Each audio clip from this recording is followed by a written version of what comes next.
Et il a gentiment accédé de venir nous donner une conférence ce soir pour nous parler de pollution lumineuse, plus précisément de ses enjeux. Il y a des places, et faites comme vous voulez, pas de soucis. Merci Quentin pour cette présentation. Bonsoir à tous. J'étais déjà ici, j'ai bon espoir qu'il y ait quand même pas mal de nouveautés par rapport à ce problème. Donc nous on est un peu, vous aussi si vous êtes un peu astronome, on est un peu tous précurseurs dans ce domaine, puisque c'est vraiment un sujet qui a émergé grâce à l'astronomie finalement, et puis c'est assez naturel, puisque pour les astronomes, le ciel étoilé c'est quand même leur instrument de travail, de recherche pour les scientifiques. Et donc forcément quand on voit la lumière des villes comme ça se développer un peu n'importe comment, il faut le dire, de manière un peu anarchique, puisque au départ c'était la lumière c'était du progrès, donc tout le monde voulait son progrès, on en mettait partout, et puis le but c'était d'éclairer le plus possible, partout comme on peut. Et on le voit d'ailleurs dans toutes les zones rurales où il y a un lampadaire en face de chaque ferme isolée, parce qu'à l'époque, il y a 30 ou 40 ans, chacun voulait accéder aussi à ce progrès finalement. Et aujourd'hui, en fait, l'objectif de tous les travaux qu'on mène, par exemple au sein du bureau d'études d'Art Skylab que j'ai créé maintenant il y a 5 ans, c'est d'arriver à prouver aux plus récalcitrants d'entre eux, je pense qu'il n'y en a pas trop là ici ce soir, mais qu'en fait, éclairer mieux, éventuellement moins, souvent moins, parce qu'il y en a souvent trop, c'est continuer à progresser en fait. Et souvent les gens ont tendance à dire oui, mais là on a eu notre lumière, maintenant on veut l'arrêter ou l'éteindre ou la baisser, donc c'est revenir en arrière, mais pas du tout, au contraire, on commence enfin à réfléchir un peu à l'usage qu'on fait de la lumière, en tout cas dans l'espace public, parce que la lumière maintenant c'est très connu, y compris à l'intérieur, il y a tout un tas de travaux, de luminothérapie par exemple, comme ça on sait qu'il y a un impact très fort de la lumière sur l'être humain, c'est des choses qui sont bien connues dans les pays nordiques, mais aujourd'hui aussi c'est quelque chose qui se développe énormément pour lutter contre ce qu'on appelle, comment ils appellent ça déjà, les petites déprimes hivernales, voilà, quand on arrive à la période où les nuits s'allongent, où on sort de la fac, il fait déjà nuit, on arrive le matin, il fait encore nuit, donc ça démarrer une dur. Et dans ces cas-là, ça peut être intéressant d'avoir une action volontariste sur la lumière, y compris chez soi, parce qu'on peut mieux se réveiller le matin, mieux s'endormir, etc. Donc on sait qu'aujourd'hui c'est très lié. On connaît depuis longtemps l'action de la lumière sur les plantes, on a des serres, on fait pousser avec du CO2, etc., ce qu'on veut, on gère comme ça la floraison, tout un tas de choses. Donc on sait que la lumière a de toute façon un impact sur les vivants. On commence à savoir de plus en plus, il commence à y avoir des études scientifiques sur le sujet, même si c'est très faible et que c'est vraiment émergent, l'impact de la lumière sur l'être humain, donc par rapport à ce que je vous expliquais là, mais aussi par rapport aux effets plus délétères. Vous avez tout entendu dire qu'il ne fallait pas trop regarder ses tablettes et son smartphone le soir au lit avant de se coucher, parce que ça va perturber le rythme circadien, c'est-à-dire l'horloge biologique des humains, finalement. Et donc il vaut mieux lire un bon vieux livre avec une petite lumière tamisée et on s'endort bien mieux qu'avec une tablette. Donc je vais essayer d'aborder ces sujets-là et puis de faire le point, le lien entre ça et ce qu'on connaît de ces études-là qui sont les plus développées aujourd'hui en médecine. Il y a eu par exemple un prix Nobel de médecine l'an dernier pour les chercheurs américains qui ont étudié justement la perturbation du cycle circadien avec cette lumière de tablette. Et on va essayer de faire le lien avec ces informations-là et l'éclairage public, puisque finalement c'est de la lumière aussi. Donc, voilà. Alors, on va avancer un petit peu, donc juste une petite présentation parce que c'est un peu original quand même la structure que je vous présente ce soir. On est beaucoup considérés comme des ovnis quand on se déplace sur le territoire et qu'on rencontre des territoires, des élus, des scientifiques. Parce que voilà, on est des scientifiques, moi j'ai fait partie de mes études ici à l'université Paul Sabatier en astrophysique, voilà, c'est plutôt un parcours d'astrophysicien au départ. Mais on est arrivé donc à cette question de la lumière au départ par passion, bénévolement avec des associations, etc. On a par exemple sous forme associative, ça a été notre dernier gros projet bénévole, c'était de lancer le projet de réserve internationale de ciel étoilé du Pic du Midi. Vous avez peut-être entendu parler de ce projet qui a été lancé en 2008 et en 2013, donc qui est encore en train de vivre évidemment. Et en fait, pendant qu'on a déroulé ce projet, qui était quand même d'une assez grande ampleur, on a rencontré pas mal d'élus, etc., on nous a vite fait comprendre que ça pourrait intéresser les collectivités de travailler avec nous, mais les collectivités qui travaillent avec des gens extérieurs, ça passe par des marchés, des appels d'offres publics, etc. On est en France, ça a du bon, mais aussi des lourdeurs éventuellement. Et donc en gros, on nous a expliqué qu'une pauvre association avec 3 bénévoles, on aurait du mal à répondre à des appels d'offres et donc à travailler avec des collectivités. Et donc j'ai eu l'idée comme ça de créer finalement un bureau d'études privé, donc c'est une société privée finalement, qui a pour objectif en fait de délivrer de l'expertise scientifique, on insiste un peu là-dessus, parce qu'on a vraiment une démarche scientifique, on est tous scientifiques dans l'équipe, et pour en fait caractériser finalement la pollution lumineuse et ses impacts sur les écosystèmes de manière la plus large possible. Et vous verrez, je vous présenterai un petit peu les outils qu'on a développés pour ça. Donc voilà, on est basé à Toulouse depuis 2014, et on est une petite équipe pour l'instant sur ce sujet. Alors voilà, parmi les projets, je vous ai déjà parlé du projet de réserve de ciel étoilé du Pic du Bigorre. Peut-être depuis, vous avez entendu parler aussi du projet qui a abouti l'été dernier, de labellisation de la réserve internationale de ciel étoilé du Parc national des Cévennes. Donc ça, c'est le dernier gros projet aussi en cours. Donc qu'est-ce que c'est une réserve de ciel étoilé? Je n'ai pas prévu de faire en détail, mais bon, c'est en gros une zone où on a compris, on a prouvé qu'il y avait un ciel étoilé encore d'une belle qualité. Donc ça se mesure, il y a un impact en métrologie important. Ensuite, il y a un très gros travail aussi sur le territoire. On travaille avec les élus et avec les techniciens qui sont en charge de la gestion de l'éclairage public. Donc ça peut être des régies communales dans les grandes villes, mais en France, c'est souvent géré par des syndicats départementaux. Donc c'est comme les gens qui s'occupent de l'assainissement de l'eau, par exemple, ou de la fourniture d'électricité dans toutes les communes d'un département. Ben, par exemple, en Haute-Garonne, c'est le syndicat départemental d'énergie de Haute-Garonne qui a aussi la compétence de gestion de l'éclairage public. Donc il faut aussi travailler avec ces gens-là, avec les élus, avec tout le monde, pour les convaincre, pour leur dire qu'il y a aussi des actions à faire pour améliorer la qualité du ciel étoilé, pour rentrer dans des guidelines, dans un cahier des charges qui est défini par l'International Dark Sky Association. C'est une association internationale, comme son nom l'indique, qui est basée aux États-Unis et qui a des antennes partout. Et c'est elle qui a défini finalement les critères d'attribution d'un label réserve de ciel étoilé. On appelle ça une RIS. Mais il y a d'autres labellisations de territoire possibles. Ça, c'est le niveau un peu le plus haut qu'on peut imaginer pour protéger. Mais c'est un peu comme un parc national finalement. Un parc national, on a une biodiversité, des paysages protégés. Et ben, on dicte un certain nombre de règles pour faire que ça continue à être protégé, voire amélioré. Vous savez que si vous baladez dans un parc national, vous n'avez pas le droit de cueillir des petites fleurs, de faire des feux, voilà, des choses qu'on a mis en place pour protéger le territoire. Alors, parmi aussi les productions qu'on peut faire, parce qu'il y a un très gros travail de sensibilisation aussi évidemment à faire, donc on produit aussi des documents, donc ça c'est ce qu'on appelle des plans de gestion de l'éclairage. Si ça vous intéresse, c'est des choses qui sont en accès libre sur Internet, puisque en général, quand c'est de la commande publique, ben, c'est public justement. Donc il y a un guide de l'éclairage justement de la réserve internationale de ciel étoilé des Cévennes, qu'on a voulu très illustrer, donc on a fait des infographies, on a beaucoup travaillé avec un infographiste aussi là-dessus, parce que le but du jeu aussi, pour sensibiliser les gens, c'est qu'il faut qu'ils aient envie d'ouvrir le machin pour aller voir ce qu'il y a dedans. Donc la commande là, c'était carrément, on veut un joli document qu'on laisse traîner sur la table du salon, et puis que les invités ont envie de feuilleter, parce que c'est joli, quoi. Et en plus, si on peut comme ça faire passer des informations, ben, pourquoi pas. Et ici à gauche, c'est un autre document qu'on a produit pour on appelle ça le SCOT des Vosges centrales. Alors, je ne sais pas si vous êtes très familier avec tout ça, parce que le millefeuille, on est loin d'imaginer à quel point c'est un millefeuille. Et le SCOT, c'est un truc qui veut dire schéma de cohérence territoriale. Donc c'est en gros un peu une super méga communauté de communes qui s'organisent ensemble pour typiquement des projets de biodiversité, des choses comme ça. Donc là, ils nous ont fait travailler sur les Vosges centrales. Et l'illustration de la couverture, ici, vous avez à droite et à gauche la même ville. C'est la ville d'Épinal, dans les Vosges, à peu près 35 000 habitants.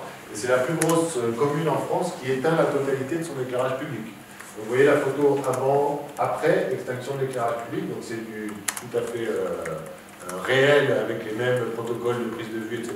C'est juste la photo avant, après qu'ils éteignent leur éclairage.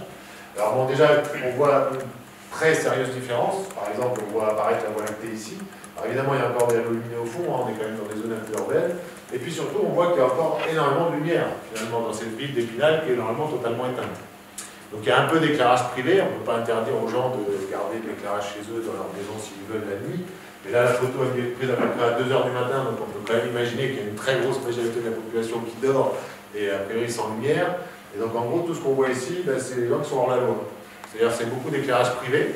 Et l'éclairage privé extérieur, que ce soit de mise en valeur de monuments, d'éclairage de bureaux, de vitrines, d'enseignes lumineuses, etc. La loi, et ça c'est la loi de 2015, qui interdit cet éclairage de rester allumé après 1 h du matin.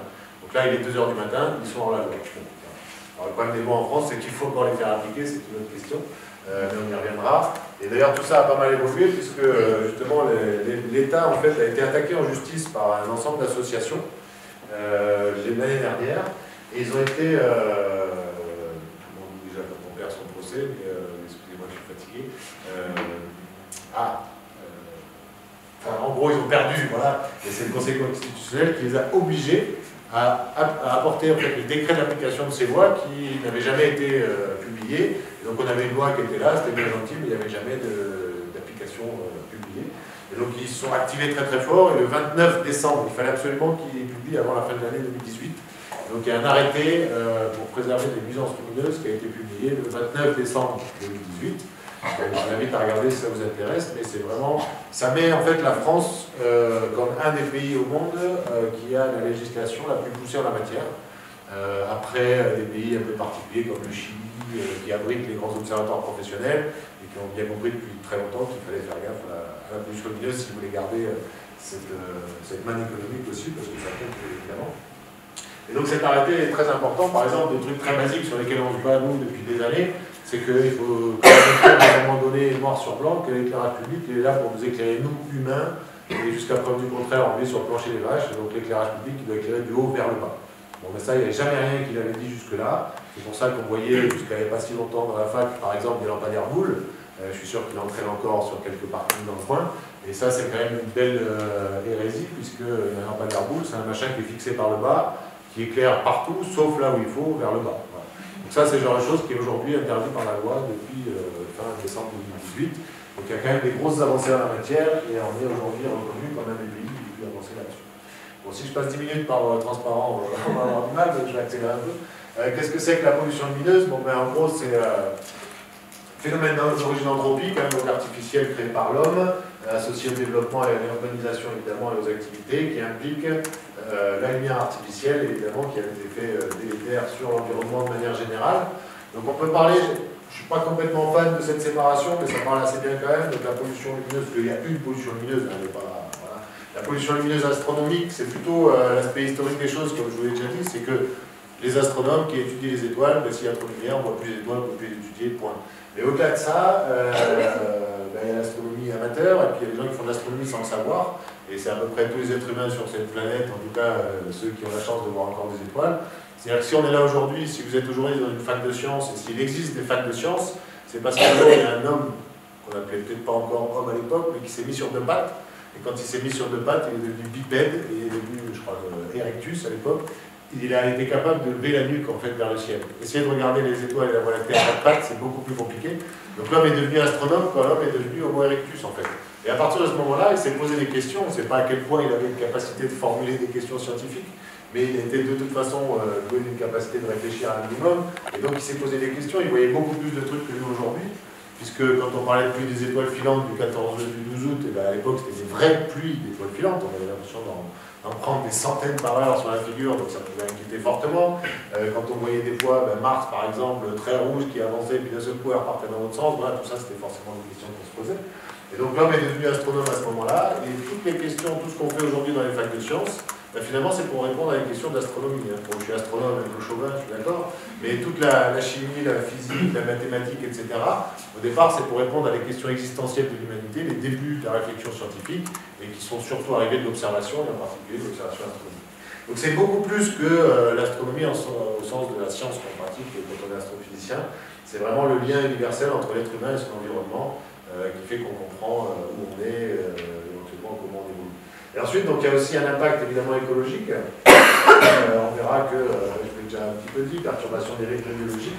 Mais en fait, il y a des milliards d'exemples sur les espèces vivantes, que ce soit la faune ou la flore d'ailleurs, hein, donc je ne pourrais pas tous les citer, mais il y a des exemples très évidents finalement. Et après, il y a aussi des notions typiquement de paysage nocturne aussi. Hein. On parlait des parcs nationaux tout à l'heure. Les parcs nationaux, depuis des années, ils ont été créés pour valoriser leur patrimoine de biodiversité et leur paysage. Mais donc, vous avez oublié qu'ils pouvaient valoriser encore 2 fois plus, quoi, parce qu'ils parlaient que du jour. Et ça, c'est un biais assez généralisé. Les gens ils vivent le jour, et donc sur toutes les cartes postales du parc national des Pyrénées, vous voyez le Vignemale, Gavarnie, etc., l'été, l'hiver, tout ce que vous voulez, mais jamais la nuit. Et donc on leur a fait comprendre, et ça va bien au-delà de nos espérances, qu'on peut aussi valoriser les paysages célestes nocturnes, parce que voir un ciel étoilé avec des montagnes un peu éclairées avec la lune, etc., il n'y a rien de plus magnifique, quoi. Et donc il y a en plus un développement économique touristique qui se fait aussi autour de ces questions. Donc c'est aussi fondamental. Et alors là, il y a quelque chose qui n'est pas marqué, mais il y a aussi quelque chose qui est très important, c'est que l'éclairage public, ça coûte, et ça ne coûte pas qu'un peu. C'est de loin le premier poste de dépense d'électricité des communes. Et aujourd'hui, en faisant des travaux de rénovation intelligents, respectueux de l'environnement nocturne, on arrive à faire des économies de l'ordre de 75% sur la facture d'électricité des communes. Toulouse Intramuros, que l'éclairage public, je ne parle pas de l'électricité de Toulouse, mais que l'éclairage public, c'est 4 millions d'euros par an. 4 millions d'euros par an. Alors une ville comme Toulouse, on ne va pas économiser 75%. Déjà, il faudrait convaincre la municipalité que ça le mérite, et après, il y a des volontés diverses et variées. On peut aussi vouloir réenchanter un peu l'attractivité économique d'une ville de la nuit, etc. Bon, aujourd'hui, c'est un peu cadré par la loi, donc il faut faire attention. Mais dans les grandes villes, évidemment, on ne va pas arriver à 75% d'économie. Et déjà, si on faisait ne serait-ce que 25% ou 50%, ça fait déjà 2 millions d'euros par an pour une ville comme Toulouse, c'est évidemment loin d'être négligeable. Et c'est encore beaucoup plus important pour les petites communes qui ont des dotations de quelques milliers d'euros, qui ont vraiment du mal à joindre les deux bouts et qui ont besoin d'aller rénover la classe de l'école, ou que sais-je. Et bien, économiser quelques milliers d'euros par an, c'est absolument fondamental pour ces petites communes. Et aujourd'hui, c'est très concret. Hein. Je vous parlerai à la fin, si j'y arrive, des projets qu'on a sur le territoire, en particulier de la Haute-Garonne. Et aujourd'hui, le syndicat départemental annonce que la moyenne des économies réalisées sur les travaux, c'est 75% de l'électricité. Donc, c'est pas une blague, c'est très concret. Alors voilà, bon, quelques exemples un petit peu de zones, parce que quand on se déplace sur le territoire, bon, comme je vous l'ai dit, c'est pour la commande publique. Alors il y a 3 types de projets auxquels on peut répondre, soit des projets où on nous sollicite pour des labellisations de territoire. Donc là, il y a, pour info, en ce moment, on est en train de travailler plus ou moins concrètement sur 5 ou 6 réserves de ciel étoilé en France et un peu à l'étranger. Donc des gens qui veulent surfer un peu là-dessus pour avoir un label supplémentaire pour pouvoir développer les choses. Des projets purement biodiversité, c'est-à-dire on a un territoire, on sait qu'il y a la lumière qui perturbe, comment faire pour restaurer les corridors écologiques nocturnes, j'y reviendrai tout à l'heure. Et puis des projets purement d'urbanisme, où on a des communes qui ont récupéré un éclairage vieux, vétuste, où ils ne savent pas l'historique, etc. Et qu'on les aide, qu'on les accompagne en fait pour faire des rénovations. Essentiellement pour les économies d'énergie, hein, évidemment les élus ont d'abord la problématique de joindre les deux bouts. Alors pour ça, on va sur le territoire. Ça par exemple, c'est une petite commune qui est dans le territoire du parc naturel régional de la montagne de Reims. Alors déjà, j'ai appris qu'il y avait une montagne à Reims, c'est déjà intéressant. Ce qui est super avec ça, c'est qu'on se balade dans plein de territoires, et c'est pas les plus moches en général, puisque les parcs, c'est toujours sympa à visiter. Toujours est-il que c'est important d'avoir quelques notions quand même à l'esprit. Alors je ne sais pas si vous êtes familier ici, si vous avez déjà travaillé avec ce genre d'unité, le luxe. Le luxe en fait c'est une unité de mesure de l'éclairement. L'éclairement c'est combien je mesure de lumière ambiante à un endroit donné. Quoi, hein. Et ça c'est géré par des normes européennes comme beaucoup de choses. C'est-à-dire qu'on sait qu'une route dans une ville par exemple doit être éclairée à peu près à un niveau de 10 lux. Voilà. Alors pour avoir un ordre d'idée quand même en tête de qu'est-ce que ça veut dire, la Lune par exemple, la pleine Lune, vous avez tous fait l'expérience, j'imagine, d'être un jour en pleine campagne dans la lumière de la pleine lune, je vous le souhaite en tout cas. On peut très bien se déplacer avec la pleine lune, parce qu'elle éclaire suffisamment quand on a la vision qui s'habitue, etc. La pleine lune au sol, c'est à peu près 1 lux au maximum. 1 lux. C'est une bonne base pour savoir un peu à quoi ça correspond. Donc avec 1 lux, on peut très bien se balader dans la campagne. Et je vous montrerai tout à l'heure, pas trop spoiler tout de suite, qu'un lux a déjà des gros impacts sur la biodiversité. C'est-à-dire que les animaux réagissent à la pleine lune. Je ne vous l'apprends pas, j'imagine, c'est assez évident pour tout le monde.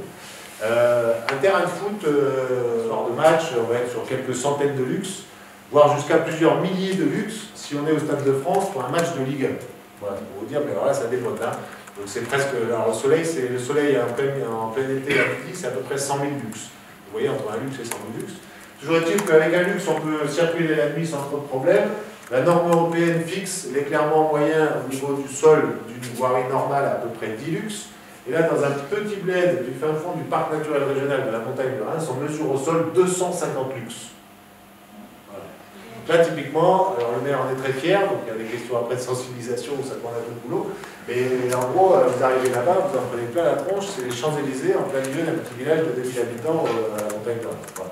Donc là, très clairement, il y a de la débauche d'énergie, vous voyez, il n'y a personne, hein, j'y suis passé en plein milieu de la nuit, évidemment, il n'y a personne, ça éclaire de partout, ça va coûter un pognon fou, un pognon de dingue, comme on dit maintenant, à la commune, voilà, donc il y a vraiment clairement des fois des endroits où il y a des choses à faire de manière assez claire. Alors évidemment, quand on voit ça de loin, ben, on voit tout de suite la notion de halo lumineux, puisque le problème de la pollution lumineuse, c'est pas le lampadaire, enfin si, ça peut être le lampadaire qui vous éblouit.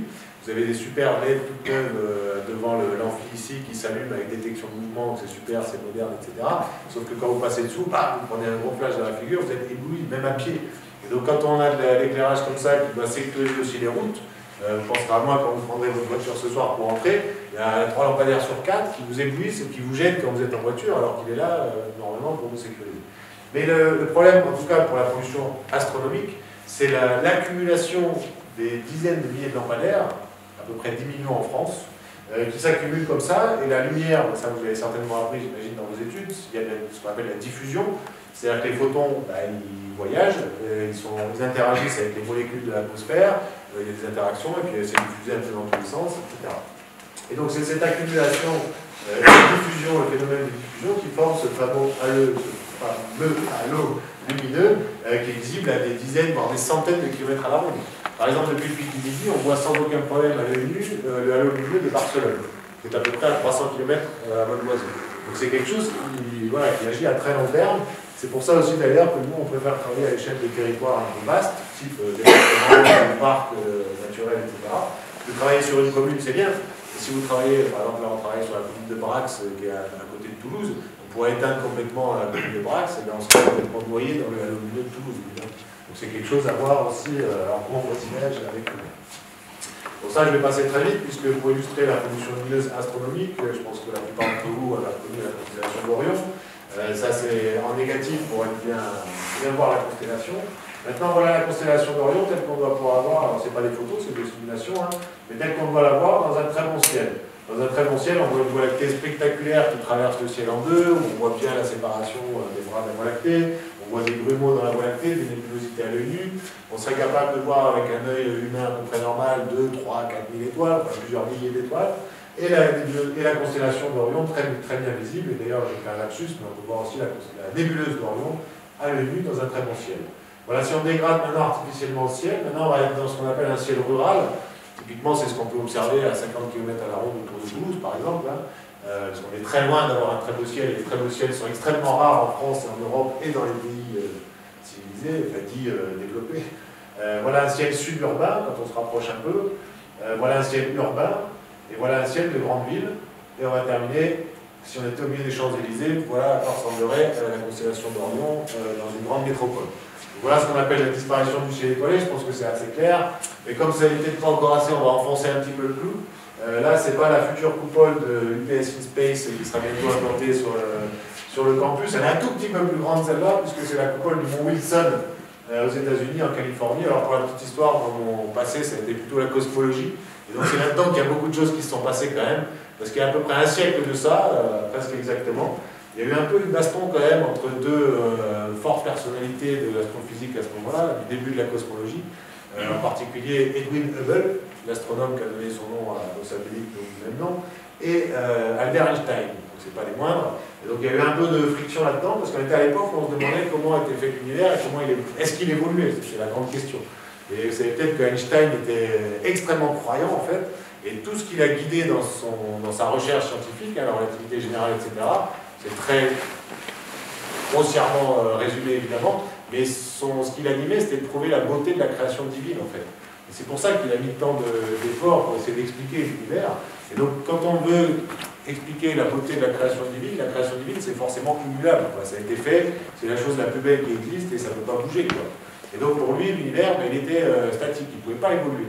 Et Edwin Hubble, depuis la coupole du mont Wilson, vous savez peut-être qu'il a observé plein de galaxies dans le ciel et qu'il a vu que les galaxies, enfin il a cru que les galaxies s'éloignaient toutes de nous.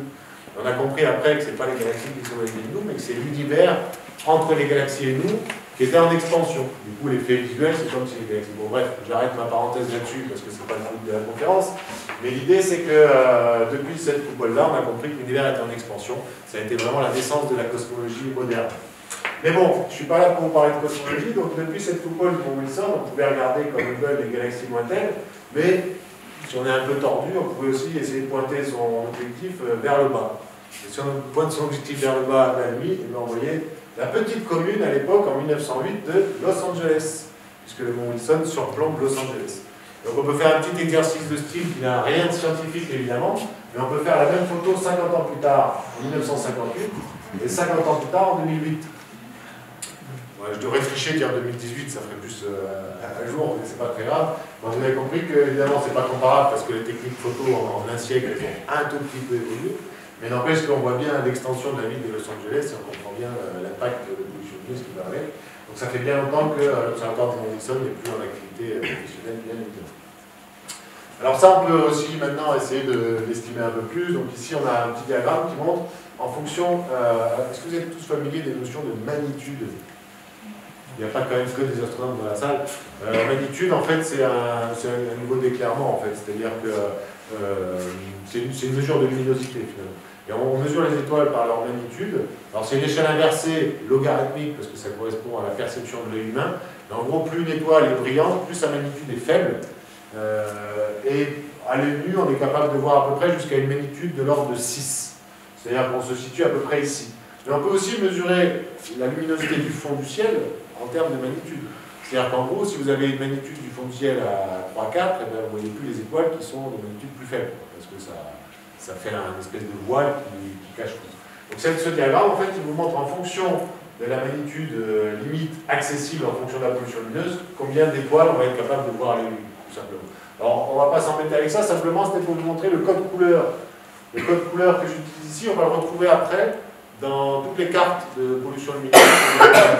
C'est-à-dire que plus on est vers le bleu foncé, voire à la fin le gris, plus on est dans un ciel parfait en fait. C'est-à-dire qu'à l'œil nu, on est capable de voir toutes les étoiles qu'un œil nu humain est capable de voir normalement. Et plus on va aller vers les couleurs de l'arc-en-ciel, vers le rouge, plus ça veut dire que la luminosité du fond de ciel est importante. Donc plus on a un bruit de fond qui nous empêche de voir les objets plus faibles derrière. Et donc vous verrez après sur les cartes, évidemment, quand on sera au-dessus d'une grande ville, on aura un gros pâté rouge. Ça montre qu'à cet endroit-là, la magnitude limite est très faible, et donc on ne voit rien. Alors pour illustrer encore un petit peu, là on est au pic du midi, donc c'est un peu de là que tu as démarré aussi. Ça, ce sont des photos donc faites avec des caméras all sky, donc 360 degrés. Et là l'idée c'est que je vais vous montrer 4 planches différentes qui sont exactement faites avec le même protocole, le même matériel, le même temps de pause, tout pareil, mais dans des lieux différents. On va partir du pic du midi du sommet, au pied, un peu plus loin, et après à Tarbes. Donc ici on est au pic du midi, donc on voit bien évidemment la Voie lactée bien visible en plein centre, etc. Mais on voit que le pic du midi est loin d'être complètement exempt de pollution lumineuse. Il suffit de regarder tout ce qui se passe à l'horizon. Hein. Et vous voyez qu'à l'horizon, finalement, on a une bande orangée tout autour. Donc il y a de la pollution lumineuse partout à l'horizon du pic du midi. Même si quand on est là-haut, on va voir surtout la plaine toulousaine ici qui flash beaucoup. Ici, on a des petites communes qui sont vraiment dans les vallées pyrénéennes. Là, par exemple, c'est Luzardibel, l'Arège. Mais vous voyez, au fond, là-bas, les halos lumineux qu'on voit, ça, c'est les Pyrénées. Hein. Donc le pic du midi est vraiment en avant des Pyrénées, ensuite on a toute la chaîne des Pyrénées, et après c'est l'Espagne. Donc ce qu'on voit ici, là par exemple c'est Huesca et Saragosse, et là-bas c'est Barcelone. Donc on est vraiment sensible depuis le pic du midi à la pollution lumineuse aussi espagnole. Alors voilà, là on est au pied du pic maintenant, alors on voit encore bien la Voie lactée, mais on voit qu'on commence vraiment, en étant plus bas, à plus ressentir les effets de la diffusion et donc des halos lumineux. On se rapproche un peu, là on a des pollutions lumineuses directes et là qui grandissent, mais on voit encore un peu la Voie lactée. Et quand on est à Tarbes, ben voilà, ça correspond toujours avec les mêmes temps de pause et tout. Là, il n'y a même plus une étoile à voir, puisque ben là, on est ébloui finalement par les lumières de la place de l'hôtel de ville. Alors évidemment, la pollution lumineuse, comme on l'a dit tout à l'heure, c'est très lié à l'évolution des humains sur Terre. Et donc les humains sur Terre, ils évoluent. Il y en a toujours de plus en plus de ces bêtes-là. Et donc il faut les loger, il faut créer des logements, etc. Donc on voit une évolution. Par exemple, ici, entre 1992 et 2010 sur l'Europe. Il y a un satellite en fait qui s'appelle NOAA et avec un détecteur qui s'appelle VIRS qui survole le monde entier depuis 1992 avec un nouveau détecteur un peu plus performant depuis 2012. Donc on a comme ça des vues satellites en fait du monde entier, toutes les nuits, ce qui a permis de faire les premiers atlas de pollution lumineuse que vous avez peut-être déjà vus. Et ça permet aussi de voir un peu l'évolution. Donc on voit quelques zones, vous voyez par exemple le Portugal et l'Espagne, qui ont énormément évolué, le nord de l'Italie, c'est vraiment flagrant, le Benelux, etc. Et globalement, on a beaucoup de partout. Alors évidemment, on peut regarder des endroits qui peuvent être encore pires que ça. Bon, quelques chiffres assez classiques, hein, mais il y a la majorité de la population mondiale maintenant qui voit plus trop la Voie lactée. Hein. On peut évidemment regarder pire si on s'intéresse à l'Asie. Donc là, on a la Chine, le Japon. Donc Au passage, bon, je ne sais pas si c'est le terme rigolo, mais on peut comparer la pollution lumineuse de la Corée du Nord et de la Corée du Sud, avec ça. Vous voyez ici on a la Corée du Sud, hein, et là la Corée du Nord. C'est un peu yin et yang, hein, parce qu'il y a quand même un petit point ici qui traîne là. Donc voilà, si vous voulez faire l'astronomie tranquille, ben, allez vivre en Corée du Nord. Vous aurez peut-être d'autres problèmes, mais bon. Ça c'est la Chine donc en 1992 et en 2010. Voilà. Donc là on voit quand même assez clairement que c'est quelque chose qui a énormément évolué en 20 ans. Voilà, on voit aussi des choses, vous voyez ici entre la mer entre le Japon et la Corée, ici, c'est pas qu'il y a des nuages, pardon, ou quoi, c'est l'activité de pêche en fait. Parce que les Japonais à Toulouse, chez nous, dans toutes ces villes-là, on a tous les images des écrans à LED, grands comme des terrains de foot qui vous balancent des pubs, etc., que ce soit New York, Tokyo ou Hong Kong. Demain, on en aura partout ici. Hein. C'est-à-dire que la France, je ne sais pas pourquoi on a réussi à pas avancer trop vite là-dedans, mais tout est validé pour que, dans les plans locaux de publicité, etc., on ait bientôt des panneaux à LED publicitaires. Il n'y a rien de pire pour la pollution lumineuse en général. Et il faut savoir que l'éclairage du panneau à LED n'est pas pris en compte dans les arrêtés ministériels qui concernent l'éclairage. Parce que c'est des règlements de publicité, c'est différent. Donc ça, il faut faire gaffe parce que ça va sortir de partout. Donc si vous voyez des choses, luttez contre ça. Parce qu'en plus, c'est la pollution visuelle, c'est juste horrible, c'est machin. Voilà, bref.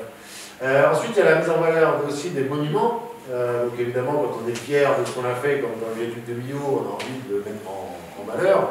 Alors est-ce que c'est la meilleure manière de le mettre en valeur que d'éclairer les piliers comme ça, du bas vers le haut? Vous voyez le peigne lumineux que ça forme ici.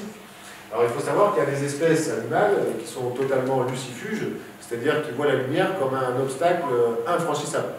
C'est-à-dire qu'elles ont un mur de lumière, pour elles c'est un mur en béton, elles ne vont pas... Ou au contraire, d'autres qui vont être luciphiles, qui vont être attirées. Donc, de toute façon, c'est perturbant. Alors, si on peut faire un petit jeu de rôle, vous le mettez dans la peau d'un oiseau migrateur. L'oiseau migrateur, il y a un moment donné, son horloge interne, elle lui dit c'est maintenant mon gars, il faut y aller. Et son chemin, parce qu'il a son instinct, qui passe toujours par les mêmes endroits, et en général, ils empruntent ce qu'on appelle les corridors écologiques, typiquement des vallées, pour suivre leur trajectoire. Donc, vous êtes un oiseau migrateur, c'est l'heure, vous devez partir, vous avez votre trajectoire toute tracée qui passe par le viaduc de Millau, et manque de peau ce soir-là, il y a un peu de brume par exemple comme ça, et bien là vous avez un mur infranchissable. Donc les oiseaux ils vont tourner en rond. On a eu le cas par exemple aussi sur on appelle ça le 9/11, là, le mausolée des tours du 11 septembre, Grande Zéro, voilà, c'est ça que je cherchais, où ils ont eu la super idée de balancer des super spots tournants pour faire une espèce de commémoration, mais ils les ont éteints parce qu'ils n'en pouvaient plus de ramasser des oiseaux morts. Les oiseaux étaient perturbés par le faisceau, ils tournaient autour jusqu'à épuisement. Donc on a retrouvé comme ça jusqu'à des milliers d'oiseaux morts au pied de ponts au départ de migration. C'est le cas par exemple à La Réunion aussi tous les ans quand les pétrels sortent de leur nid, elles vont directement normalement vers la mer, mais s'il y a un terrain de foot allumé, elles vont toutes s'écraser sur le terrain de foot. Voilà, donc c'est des cas très très courants qu'on a. Donc il faut faire vraiment attention à ça.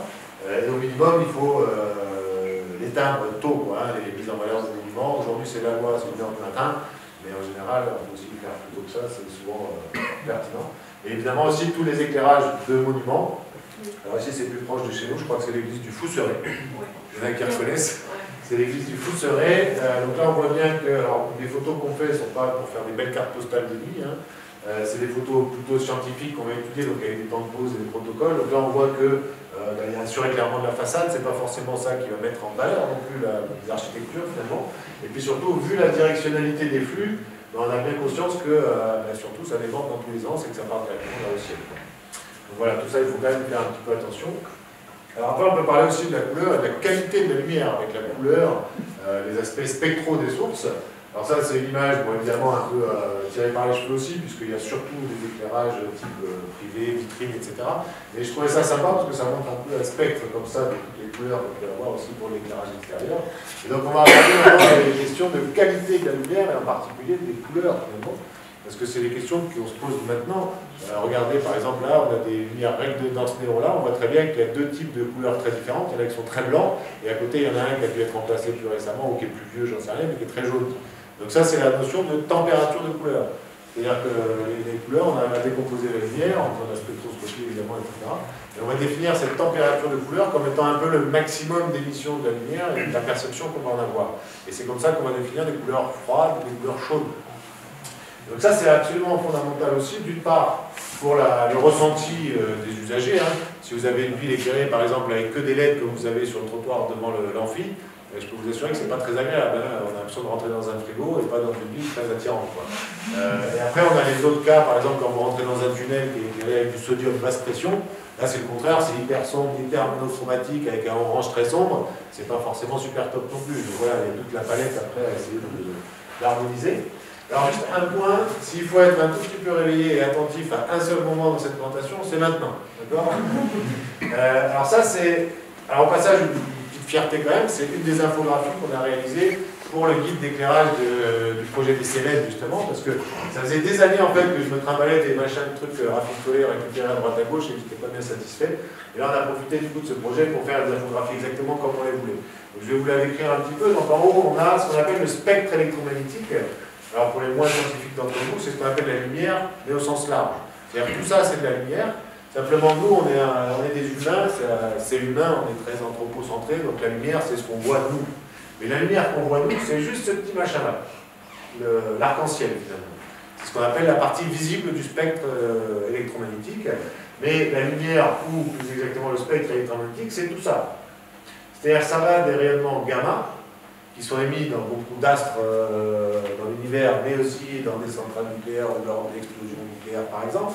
Donc on se rend bien compte que c'est pas terrible non plus, qu'il y en ait partout n'importe où. Ensuite, on a les ultraviolets, les infrarouges, les micro-ondes et les ondes radio. Évidemment, à ne pas confondre avec les ondes sonores. Mais par exemple, les micro-ondes, c'est-à-dire les ondes qui sont dans vos fours à micro-ondes, c'est de la lumière. Hein. Simplement, c'est de la lumière que nous on ne voit pas, et c'est de la lumière, c'est des ondes qui ont juste la longueur d'onde qui va bien pour exciter les molécules d'eau pour que ça chauffe. Quoi.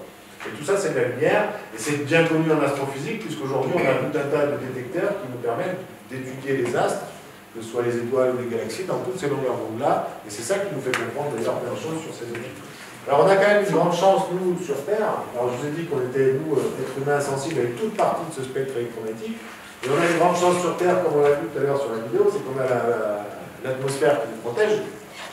Et donc ce que vous voyez ici avec cette espèce de draperie, là, vous voyez, avec les flèches verticales qui descendent, c'est en fait le taux de pénétration dans l'atmosphère des différents rayonnements. Alors, on est bien conscient que les ultraviolets, par exemple, sont globalement arrêtés par l'atmosphère, sauf le tout petit peu qui va nous permettre de bronzer quand on part à la plage d'été pour avoir meilleur mythe en rentrant des vacances. Et on voit comme ça que le taux de pénétration des ultraviolets les plus proches du visible arrive à descendre jusqu'au plancher des vaches. Et tous les autres sont retenus par l'atmosphère, heureusement, sinon on serait brûlés en permanence. Les rayons X, c'est pareil, ce ne serait pas terrible s'ils arrivaient jusque-là. Les rayons gamma, n'en parlons pas, on serait sur une planète totalement stérile, on ne serait pas trop là pour en parler. Et à peu près la totalité des rayonnements sont arrêtés par l'atmosphère, à l'exception de quelques ondes radio, c'est pour ça aussi qu'on a les gros radiotélescopes qui permettent de capter ça, et surtout de la toute partie visible. Alors c'est là où il faut prendre un petit peu de recul là-dessus. Parce que je n'ai pas la réponse scientifique, à savoir si c'est une pure coïncidence ou si c'est aussi un peu l'effet de la théorie de l'évolution comme aurait pu aller jusque-là Darwin s'il avait continué à travailler. Toujours est-il que le constat est très clair, c'est que la toute partie de lumière visible à l'œil humain, c'est aussi la toute petite partie de lumière que l'atmosphère laisse passer. Voilà, c'est comme ça, c'est un constat. Et donc ça, c'est absolument fondamental, parce que si aujourd'hui on sait qu'on est dans un univers en expansion peuplé de planètes et d'exoplanètes, de galaxies, de tout ce qu'on veut, ben c'est parce que l'atmosphère, elle a eu le bon goût de laisser passer le seul truc que nous on était capable de voir. Et c'est ça qui a permis de construire des télescopes, etc. Donc ça, c'est quand même assez fondamental, parce que c'est ça qui nous lie à l'univers, et c'est ça, c'est ce qu'on appelle la fenêtre du visible. Et j'aime bien cette image, parce que la fenêtre du visible, avec la pollution lumineuse, on est en train de fermer la fenêtre, les rideaux, les volets, tout ce qu'on peut, pour se boucher cette toute petite lucarne qui nous permet de savoir d'où on vient. Voilà. C'est là où c'est quand même assez fondamental pour l'humanité tout entière. Quoi. Alors il y a quelques espèces animales dont on sait qui ont une vision un peu décalée, et qu'il y a peut-être des animaux qui ne sont pas capables de voir les étoiles, parce qu'ils voient un peu plus sur l'infrarouge, un peu plus sur Voilà, ça c'était un point absolument fondamental à bien se mettre dans l'esprit, parce que c'est là où il y a le nœud du problème. Alors après, bon, quand on a de la lumière, bon, ça vous savez certainement, j'imagine, on peut la décomposer, ce qu'on appelle la spectroscopie, avec des prismes ou des réseaux, etc. Et on va regarder un petit peu de quoi est composée la lumière, ce qui fait en fait l'empreinte digitale de la source lumineuse. Finalement, ça on le connaît très bien aussi en astronomie, puisque presque 99% de l'information qu'on a en astronomie, elle vient de la décomposition de la lumière. Le seul messager d'information de l'univers, c'est la lumière, finalement. On a bien une petite météorite qui nous tombe sur la tête une fois de temps en temps, qui va nous donner quelques infos sur les petits astéroïdes qui sont à côté de chez nous. Et tout le reste, c'est la lumière. Donc le Soleil, c'est un spectre à peu près continu. Vous savez qu'il y a quelques raies d'absorption qui correspondent aux gaz aussi qui sont sur le Soleil. Et ensuite, on a des lampes à raie d'émission, comme c'est le cas du sodium. Je vous parlais d'une basse pression tout à l'heure. On voit très bien pourquoi la lumière du sodium basse pression, elle est orange, très monochromatique. C'est parce que c'est une source monochromatique qui n'est que du orange.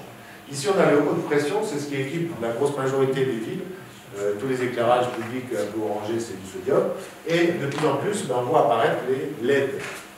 Alors, le gros du travail technique qu'on a aujourd'hui de sensibilisation, c'est un travail sur les LED. Parce que les LED, ça a l'air magique, c'est super, ça remplace tout ce qu'on veut, c'est super économe, on en met partout. Mais il y a un moment où, quand on dit qu'il y a une solution miracle qui solutionne tout nouveau, il y a souvent un loup un peu caché quand même derrière. Donc là, les loups, il y en a plusieurs. Le premier, c'est quand même que les LED, il faut les fabriquer. Il faut les fabriquer à partir de terres rares. Que les terres rares, comme leur nom l'indique, il n'y en a pas beaucoup. Donc à un moment donné, il faudra peut-être faire un peu attention. C'est les mêmes qui composent tous nos outils technologiques aujourd'hui. Voilà. Et puis la LED, elle a aussi un problème, c'est qu'il y a 2 ou 3 ans de ça maintenant, il y a eu un prix Nobel de physique attribué aux inventeurs de la LED bleue.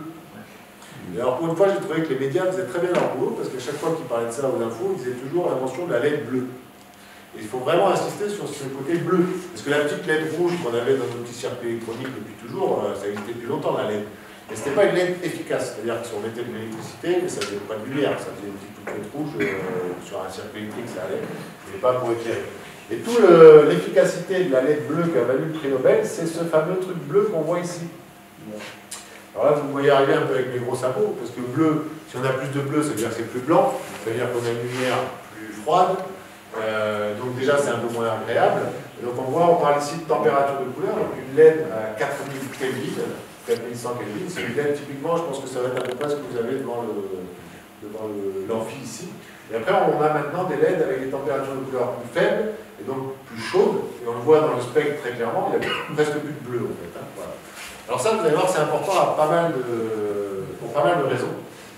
Mais déjà je vais vous montrer ce que ça peut donner en termes d'ambiance. Ça, c'est une photo que j'aime beaucoup. Alors, elle n'est pas faite ici, elle est faite au Canada. Hein, on peut reconnaître avec la neige et puis l'architecture des maisons. Donc, vous voyez, on a 1, 2, 3, 4 et un 5e lampadaire d'éclairage public. Donc, déjà, première constatation, celui qui est là-bas au fond, on voit bien qu'il est très bleu par rapport à celui qui est devant. Ça, tout le monde le voit sans aucun problème. Donc, là-bas, c'est soit une source à vapeur de sodium, à vapeur de mercure, comme il y a encore un peu sur le territoire, mais ça, c'est interdit par la loi depuis 2015, parce qu'il y a du mercure dedans, c'est pas terrible. Et devant, en fait, on a des sources avec une température de couleur beaucoup plus chaude, une température plus faible. Vous voyez, celles qui sont au fond, on voit clairement qu'il y a une figure caractéristique sphérique, il y a des rayons lumineux qui partent un peu dans tous les sens, donc on voit que là, ça va éclairer dans toutes les directions, alors que celle qui est devant, elle éclaire bien vers le bas, on voit bien la forme du faisceau lumineux, elle n'éclaire pas du tout vers le haut, que vers le bas, mais par contre, au sol, on ne voit quasiment pas la différence. Hein.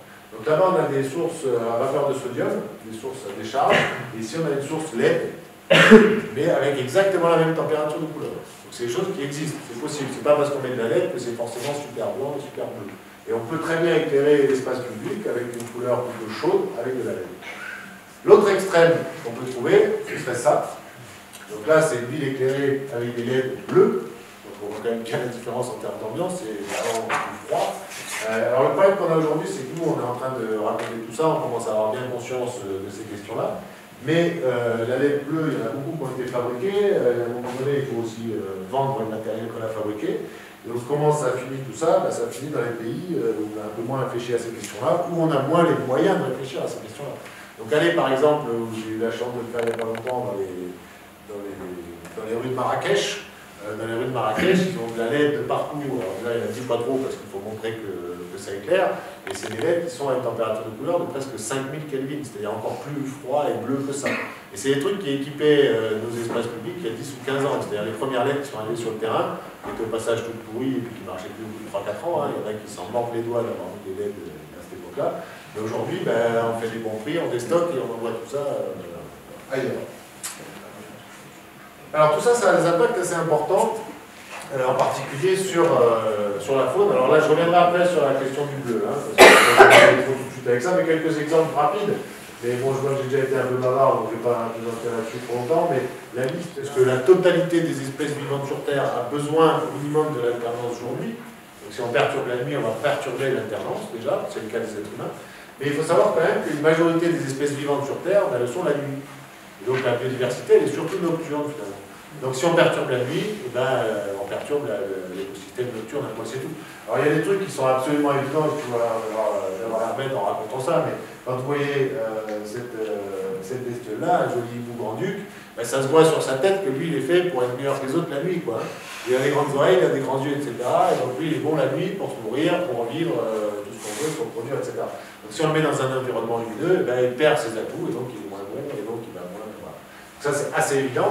Tout ce qui est insectes, voilà juste un chiffre, c'est à peu près 150 insectes morts par lampadaire par nuit par l'été, fois 11 millions de lampadaires, fois 365 jours par an. Enfin, je dis l'été parce que c'est quand même surtout l'été. Voilà. Donc ça, c'est des milliards d'insectes qui meurent tout régulièrement. Hein. On fait le calcul, je ne l'ai pas en tête là. Mais 150 insectes par lampadaire par nuit, fois 11 millions par nuit.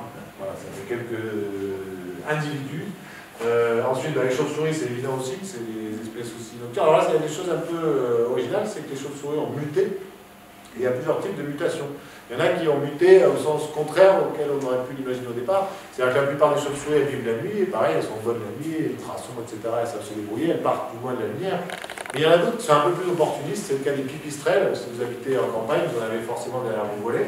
Mais elles sont beaucoup plus opportunistes puisqu'elles ont compris que le lampadaire, c'était un super marché où on pouvait aller se fournir sans trop se fatiguer. Donc elles habitent près des zones urbaines et elles vont manger sous le lampadaire d'à côté tout simplement. Et c'est là vous les voyez même en ville, des fois elles virevoltent sous les lampadaires pour aller se nourrir avec eux. Allez, un dernier exemple avec les petites tortues luttes. Alors là elles sont petites, elles sont grandes comme ça. Et quand elles sont parties quelques années dans l'océan, elles sont comme ça. Et elles traversent des milliers de kilomètres dans les océans, elles traversent tous les océans pour revenir à quelques mètres près de l'endroit où elles sont nées. Donc déjà en termes d'instinct, moi ça m'a toujours perturbé ce truc-là, parce qu'elles traversent l'océan Atlantique en entier, elles arrivent à revenir sur la même plage en Guyane, à quelques mètres près de l'endroit où elles sont nées. Donc il y a un instinct très fort. Donc elles arrivent avec leurs grosses pattes, elles creusent un trou à plusieurs dizaines de centimètres dans le sable, elles pondent des dizaines d'œufs là-dedans et elles recouvrent tout ça. Donc les œufs ils sont grands comme ça, ils sont à 1 mètre sous terre sous le sable. Le machin, il arrive au monde, il est grand comme ça. Première chose qu'il doit faire, c'est creuser le sable sur plusieurs dizaines de centimètres pour sortir déjà la tête de l'âne. Bel effort déjà. Il arrive là, qui l'attend? Les chiens errants, les oiseaux, tous les gens qui veulent s'en délecter parce qu'ils n'ont pas encore une grosse carapace. Et donc la nature a bien fait les choses, c'est que leur instinct, c'est d'aller directement dans l'eau. C'est là où ils sont en sécurité. Et pour aller directement dans l'eau, comment ils se repèrent? Avec le reflet des étoiles et de la lune sur les vagues. Ils savent directement comme ça trouver l'eau. Et là, il y a des exemples très clairs, c'est que si vous avez un village qui est allumé de l'autre côté de la plage, on voit les tortues qui partent dans tous les sens de manière totalement aléatoire. Et si le village est éteint, là, on voit toutes les traces qui sont parallèles et qui vont dans la même direction. Donc là, on a des effets absolument flagrants de ça. Des exemples, il y en a plein, puisque vous êtes quand même un peu astronome, il y en a un qui est rigolo, c'est une population de, je ne sais plus quel petit oiseau migrateur qu'on a mis dans un planétarium. Et en allumant la lumière, en simulant le jour et la nuit, et puis on simule la nuit, mais en tournant le ciel de 90 degrés. Et bien la migration, elle tourne de 90 degrés. Donc on sait que les oiseaux suivent des étoiles pour suivre leur migration aussi. Donc des exemples comme ça, il y en a plein, mais j'ai pas le temps. Alors, vous pourrez noter un peu si vous voulez, si ça vous intéresse. Un point quand même assez important, un petit zoom sur les insectes. Alors ici, je vous montre un petit diagramme qui courbe. Première constatation, elle est très moche. C'est un résultat scientifique. Dire que ma courbe est très moche, ça prouve quelque chose, c'est que des courbes, il n'y en a pas beaucoup. Parce que j'essaie de faire des présentations qui ne sont pas trop moches, et si j'avais des plus jolis résultats, je vous les aurais montrés. Donc ça veut dire quoi? Ça veut dire des études scientifiques sur l'impact de la pollution des espèces animales, on n'a pas grand-chose à se mettre sous la main. Parce que c'est vraiment le début, ça commence, etc. Ça accélère très fort quand même maintenant. Et bon, ça c'était la première petite parenthèse, mais qui est quand même importante. La deuxième, c'est quoi? Qu'est-ce qu'on voit là-dessus? Je vous le dis parce que c'est peut-être petit. En ordonnée ici, on a un comptage en fait qui est le nombre d'insectes en activité.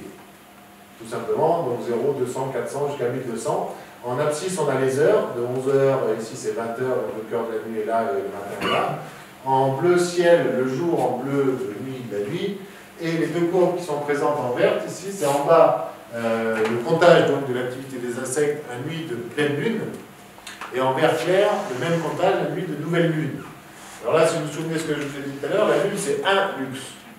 D'accord? Et donc là, on voit que, première constatation, évidemment, il y a beaucoup plus d'activité quand il n'y a pas la lune que quand il y a la lune. Donc les insectes sont très impactés par l'éclairage de la Lune de 1 lux. Et c'est presque un facteur 100, hein, donc c'est pas négligeable loin de l'effet. La deuxième chose intéressante aussi à voir, c'est que les insectes sont surtout actifs en début de nuit. Vous voyez là, il est 20h, et ensuite l'activité décroît. Et ça, c'est assez généralisé, c'est-à-dire qu'en général, les animaux, je pense personnellement que la plupart des animaux qui vivent la nuit, c'est parce qu'on les a nous poussés la nuit, hein, les grands mammifères, etc. S'ils pouvaient se balader tranquillement dans les champs la journée, ils le feraient. Mais peut-être que les êtres humains aussi ont pris un peu de place. Voilà. Et donc en gros, c'est très clair aujourd'hui qu'une partie des espèces nocturnes, parce qu'il ne faut pas généraliser, il faut faire gaffe là-dedans quand on parle de vivants, sont surtout actives au moment charnière, en fait, c'est des zones de conflit finalement, c'est à la tombée de la nuit et au lever du soleil. Et vous avez très clairement beaucoup plus de chances de rencontrer un chevreuil ou un sanglier en rentrant chez vous en début de soirée que si vous rentrez de soirée à 3h du matin. Ça peut arriver, il faut faire attention, mais voilà. Donc ça c'est important, pourquoi? Parce que une solution de facilité qui est vraiment de plus en plus développée aussi, c'est ce qu'on appelle l'extinction en cœur de nuit de l'éclairage public. Il y a de plus en plus de communes, alors pas trop ici parce que c'est culturel, mais aller dans les Vosges, en Bretagne, etc., la majorité des communes éteignent les lumières la nuit à 22-23 heures. Donc c'est très intéressant, ça fait des grosses économies, ça réduit la pollution lumineuse, ça fait plaisir à l'astronome qui va sortir son télescope, etc. Mais la chauve-souris qui sort pour manger à la tombée de la nuit à 20h30, et bien normalement à 1h du mat, elle est rentrée se coucher aussi. Donc éteindre la lumière à 1h du mat, ça ne va pas avoir forcément beaucoup d'influence sur la préservation, en tout cas de l'espèce de chauve-souris qu'on a étudiée. Il ne faut pas généraliser, parce qu'il y a certainement d'autres espèces qui sont contentes de se balader la nuit à 1h du matin quand même. Donc ça c'est quelque chose d'important, c'est que c'est pas toujours noir et blanc évidemment.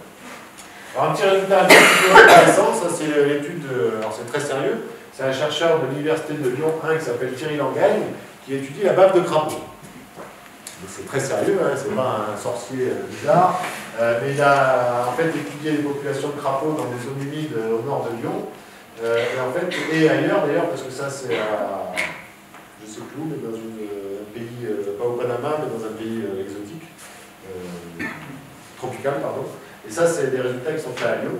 Bon, le résultat, en deux mots, c'est qu'ici, on a une population sous contrôle, c'est-à-dire dans l'obscurité, et ici, on a la même population qu'on plonge dans de la lumière, et on voit que la période d'activité, en fait, ça c'est les mouvements, hein, la courbe représente les mouvements des crapauds en fonction de la nuit. Donc le premier constat, c'est quand il y a de la lumière, et là c'est 5 lux, hein, c'est-à-dire 5 fois la pleine lune, moitié moins à peu près que la norme d'une route. On voit que le pic d'activité des crapauds est très clairement décalé dans le temps, et qu'il y a une baisse absolue aussi de l'activité des crapauds parce qu'ils sont à la lumière.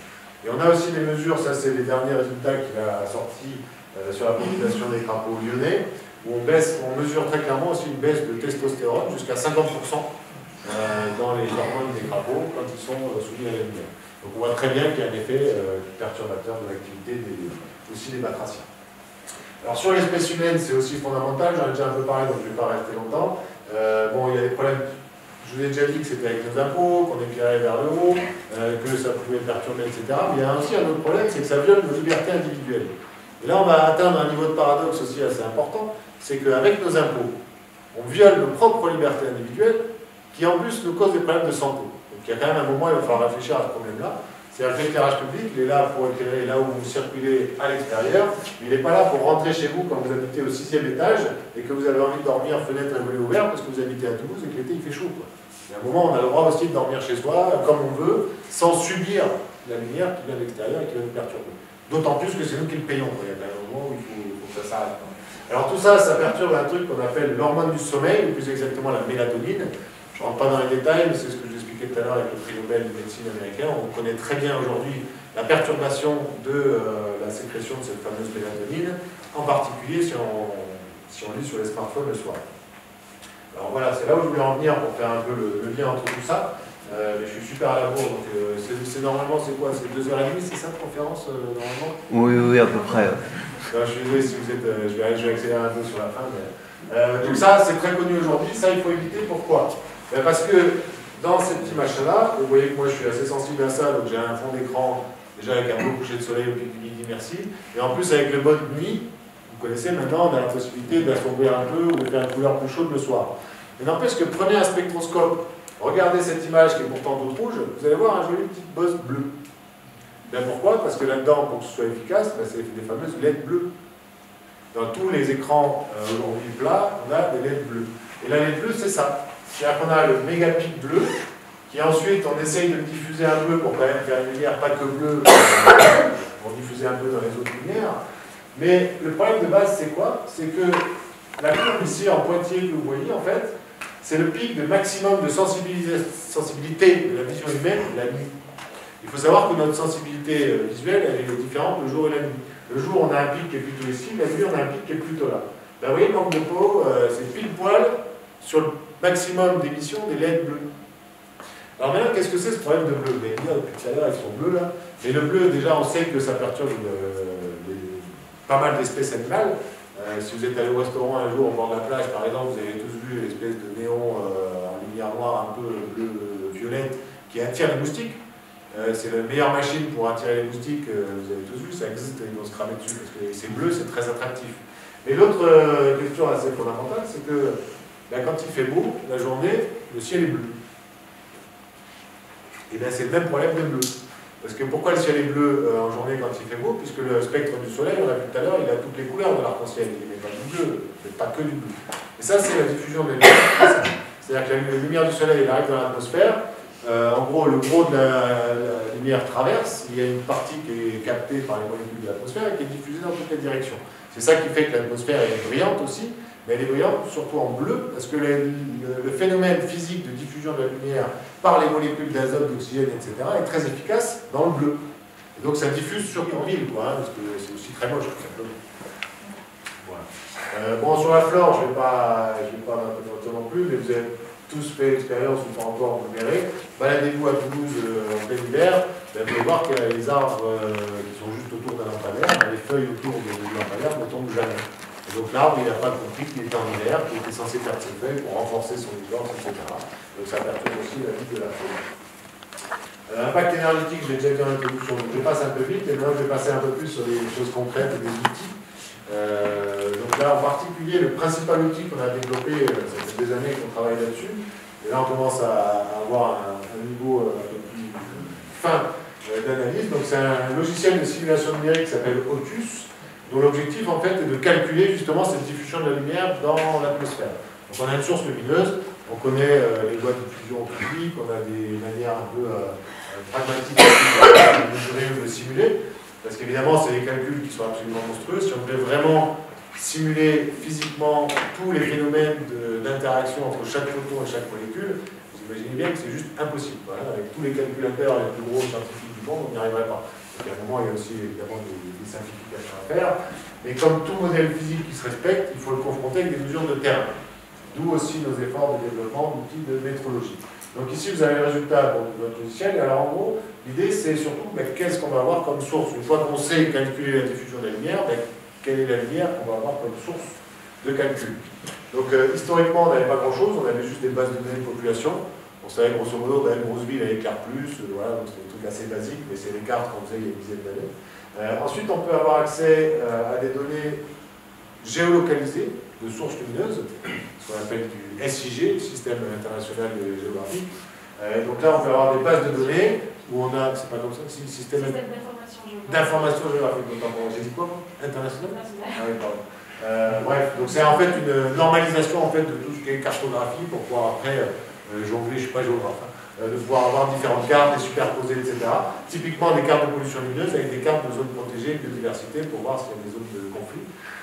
Donc on a, avec le plus grand mal du monde, réussi à obtenir au fur et à mesure des bases de données géolocalisées, c'est-à-dire des points lumineux, avec leur positionnement GPS précis, la puissance lumineuse, le type de source, est-ce que c'est de la LED, etc., qui nous permet d'avoir une vraie base de données très précise. Ensuite, on a aussi accès aux bases de données satellites. Je vous ai montré au tout début les comparaisons 92-2010. Donc ça, on peut avoir accès à ces données tous les ans, en fait, depuis 1992 même. Donc ça peut donner une idée un peu globale du territoire. Et éventuellement aussi des données d'occupation des sols. On sait que s'il y a un sol en béton ou un sol en champ, dans le champ, il n'y aura pas de lumière a priori, alors sur le béton, il n'y aura pas de lumière. Bon, c'est assez limité. Donc nous, aujourd'hui, ce qu'on utilise surtout, c'est ces deux jeux de données-là. Et alors c'est assez important de savoir aussi les distinguer, parce que si je vous parle d'une base de données d'éclairage public, comme son nom l'indique, on voit que l'éclairage public. Bon. Si on est dans une zone urbaine, très industrialisée, avec des centres commerciaux, etc., on ne les verra pas. Donc si on veut faire une vraie étude de pollution lumineuse pour savoir si les crapauds ou les oiseaux migrateurs sont perturbés, ben on va avoir un biais assez monstrueux si on ne prend pas en compte l'éclairage privé aussi. Donc ça, c'est le gros avantage du satellite. Lui, il passe, il voit tout. Il ne sait pas si c'est privé ou public. Par contre, le satellite, il a un autre problème. C'est que le satellite, il voit le sol que quand il fait beau. Bon. Alors je sais que les astronomes, c'est une espèce un peu particulière sur cette planète, puisque c'est la seule espèce animale que je connais qui sort la nuit que quand il fait beau. Donc ça, l'astronomie, et c'est vrai que toute l'origine de ces modèles numériques-là que vous voyez, depuis 30 ans qu'on travaille dessus, on a toujours travaillé que dans les conditions où il fait beau. Parce que c'est en fait, historiquement, ça a été comme ça. Et on commence à s'intéresser à la pollution lumineuse par ciel couvert que depuis à peu près 1 an. Vous voyez que c'est intéressant, et un jour ça m'est tombé dessus comme une massue en disant mais les crapauds ils sortent aussi quand il fait pas beau. Quand il fait pas beau, il y a une couverture nuageuse, mais la pollution lumineuse ça bouge beaucoup aussi avec ça. Donc ça c'est important, mais alors l'autre biais aussi, même quand il fait beau, c'est que le satellite, alors ça c'est pas de bol, mais la NASA elle n'a pas calculé ça au départ, et elle survole l'Europe qu'en deuxième partie de nuit, à 1h du matin. Et donc quand vous êtes au-dessus des Vosges ou de la Bretagne, la moitié des communes sont éteintes. Donc le satellite il voit tout, sauf ce qui n'est pas allumé, quoi. Donc là, l'étape actuelle, et ce que je vous dis c'est très récent, puisque c'est un aboutissement de la semaine dernière, maintenant, avant on utilisait un ou l'autre des jeux de données, maintenant on est capable de les mixer. C'est-à-dire qu'en gros, on prend une donnée satellite, on regarde avec justement des traitements géographiques quelles sont les communes qui sont vues ou pas. Si on sait qu'il y a une commune mais qu'elle n'est pas vue par le satellite, ben c'est qu'elle était éteinte. Et donc après, on est capable, nous, de la recréer en partant des bases de données du territoire qu'on connaît réellement. Voilà. Donc on est capable maintenant de corriger les principaux pieds du satellite. Alors je vous ai parlé tout à l'heure de mon échelle de couleur, on la retrouve ici. Hein.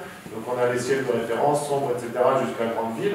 Donc ici on voit les zones bleues, voilà, et quand on a une grande ville centrale, ça veut dire très concrètement que sur ces cartes, vous savez que si vous êtes là, à l'œil nu, vous allez voir 50 étoiles. Alors que si vous êtes là, vous allez avoir 500, et si vous êtes là, vous allez avoir 2000 par exemple. Ça c'est assez parlant. Alors pour bien comprendre l'intérêt d'avoir accès à ces bases de données géoréférencées précises, ça c'est le tout premier travail qu'on avait fait avec ce genre de base avec le département des Hautes-Pyrénées. Donc ici on a posé en fait sur une petite illustration sur Google Earth 3D. Vous voyez tous les labels qui sont apposés sur la carte ici, en fait ce sont des points lumineux, donc des lampadaires, avec le code couleur qui correspond dans ce cas précis à la puissance lumineuse. C'est-à-dire quand c'est en vert, on est à moins de 70 watts, quand c'est rouge, c'est 400 watts par exemple. Et comme ça, on peut utiliser ça. Et alors c'est un modèle qui est très interactif, on peut faire un peu ce qu'on veut et évoluer en fonction des heures d'allumage et d'extinction. Par exemple, ici, on est à Argelès-Gazost, pour ceux qui connaissent, mais c'est Argelès-Gazost un soir de match. Vous voyez, avec le stade qui est allumé, vous voyez là tout le boursouflure rouge ici, qui est sur la montée du Haut-Acam, c'est rouge parce que ça fait un gros halo de pollution lumineuse, et c'est dû en fait aux gros spots du terrain de foot qui sont allumés. Et on peut très bien décider en cliquant sur un bouton d'éteindre le terrain de foot parce que le match est fini, et hop, on va voir instantanément le halo de pollution lumineuse se résorber. Et ça, on peut le faire parce que le maire nous aura dit, bah, tiens, là j'ai décidé la nuit d'éteindre cette rue, ou de changer les lampadaires ici par d'autres lampadaires. Donc on est capable comme ça d'avoir une action et une visualisation du point lumineux individuel. Ce qui nous donne une résolution, le satellite en gros c'est une résolution de 750 mètres au sol, ce qui est déjà pas mal, mais ce n'est pas l'échelle d'une rue. Là on est à une échelle de 20 mètres, quoi, typiquement d'un lampadaire à l'autre. Voilà, donc on comprend bien. Alors ce qui est important aujourd'hui, c'est qu'en plus, comme il y a des regroupements de communes par exemple, c'est important d'avoir l'accès du point lumineux et pas de l'information de la commune. Parce que là par exemple, on est à Gèdre et Gavarnie. Vous voyez ce petit halo lumineux dans cette petite vallée là. Si on n'avait pas su le positionnement précis de chaque point lumineux, nous on aurait donné toute la puissance lumineuse au cœur du village, on n'aurait même pas su que dans cette petite vallée, il y avait de la lumière. Alors que là, il peut y avoir des espèces endémiques ou j'en sais rien qui vont être perturbées par ça, et c'est important de savoir. Bon, après, comme c'est un modèle interactif, on peut partir d'un état des lieux de l'existant. Donc ici, on a Lourdes, Argelès-Gazost, Gavarnie, etc., toujours dans le même coin dans les Pyrénées. Et vous voyez le isocontour qu'on a tracé ici. Alors à cette époque-là, c'était très préliminaire, mais c'était plutôt pour valider le protocole scientifique. On a étudié des populations de chauves-souris, on a fait un peu de statistiques, et on a compris qu'elles étaient perturbées à partir d'un certain niveau de magnitude, c'est-à-dire un certain niveau de luminosité ambiante. La chauve-souris, elle n'est pas trop y aller, quoi. Donc si vous êtes une chauve-souris, que votre gîte il est ici, et votre garde-manger préféré il est là, ben, dans l'état existant, ben, vous êtes obligé de prendre le périph' et de contourner tout ça pour aller chercher votre garde-manger là-bas. Alors que si on a vu concrètement sur le parc d'éclairage des communes, Alors là, ce qu'on a fait entre ça et ça, c'est qu'on a réduit, en fait, on a enlevé tout le flux lumineux qui part vers le haut. C'est-à-dire qu'on a décidé que, on fait ce qu'on veut, c'est du numérique pour l'instant, ça coûte pas cher, que tout est éclairé vers le bas, et en plus on a réduit la puissance lumineuse de l'ordre de 30%. Au passage, on réduit demain 30% partout, personne ne le voit. L'être humain, il s'adapte très bien, 30% de plus ou de moins, il ne fait pas la distinction. Et vous voyez, en faisant ça, on a rouvert ce qu'on appelle du coup un corridor écologique nocturne, où le terme approprié aujourd'hui c'est une trame noire, c'est-à-dire que là, la chauve-souris va être capable de prendre le raccourci pour aller directement au réseau. Donc ça, c'est les travaux typiquement qu'on peut faire sur la liberté. Alors ça, c'était la simulation numérique à l'époque, mais ça, c'est dans le cadre de la réserve de ciel étoilé depuis Pigny, et depuis 2013, depuis le label, 8 millions d'euros ont été engagés par la collectivité pour convertir concrètement l'éclairage public. C'est-à-dire que sur 250 communes, on a déjà plus de 200 qui ont bénéficié de subventions pour pouvoir convertir leur éclairage. Donc on n'est pas loin d'arriver à ça dans la réalité aujourd'hui. Voilà, c'est aussi des choses qui sont aujourd'hui soutenues par l'Europe, etc., etc. Alors voilà, on peut s'amuser à comparer, ça c'est le résultat de notre modèle avec la base de données points lumineux et le résultat de la même zone uniquement avec des données satellites. Donc ça c'est ce qu'on avait utilisé pour commencer à étudier ce modèle un peu mixte. Il y a des choses assez marrantes, alors je ne rentre pas dans les détails parce qu'on n'a plus trop de temps quand même, mais vous voyez ici c'est Cauterets, je ne sais pas si vous connaissez la ville de Cauterets dans les Hautes-Pyrénées. Ici on retrouve Cauterets, évidemment on voit bien, heureusement pour nous, les mêmes formes, les mêmes halos lumineux, etc. Et vous voyez ici par exemple, là, il y a un petit pâté lumineux qu'on voit du satellite et qu'on ne voit pas avec nos cartes à nous. Et nous on a des cartes avec que les données publiques. Qu'est-ce que vous pouvez deviner que ce serait ce petit pâté lumineux après Cauterets comme ça? Station de ski, les dameuses qui sont en train de damer les pistes de ski. Voilà. Donc, du satellite, on peut voir ce genre d'effet pour vous montrer à quel point ça peut être fin. C'est-à-dire que là, il n'y a que des stations de ski. Qu'est-ce qui se passe la nuit dans les stations de ski? Ben, c'est des dameuses qui ont quand même des bons gros phares, et puis avec la neige qui reflète beaucoup, ben, on le voit avec le satellite. Donc voilà, après, on se pose la question, est-ce qu'on le prend en compte ou pas? Est-ce qu'on étudie l'impact sur les espèces, ça dépend des espèces, etc. Donc je vous ai dit tout à l'heure, quand on a des modèles numériques, la moindre des choses, c'est de confronter ces modèles avec la réalité de terrain. Et la réalité de terrain, dans ce cas-là, c'est de la mesure, puisque nous, on voit sur le dessus, avec notre cartographie, la formation des lumineux, etc. Au passage, si vous avez pris les plaquettes, c'est des plaquettes qui sont un peu anciennes et assez obsolètes en termes de simulation numérique, parce que vous voyez que les simulations sur l'arrière ne sont pas du tout aussi précises que ce que je vous ai montré là. Et il serait temps qu'on les mette à jour, mais c'est mon dernier paquet, je crois, donc les prochaines seront mises à jour. Donc toujours est-il que pour pouvoir valider un peu scientifiquement les résultats de nos modèles, il faut pouvoir avoir des mesures aussi pour savoir vraiment depuis le sol quel est le vrai niveau de pollution lumineuse qu'on mesure.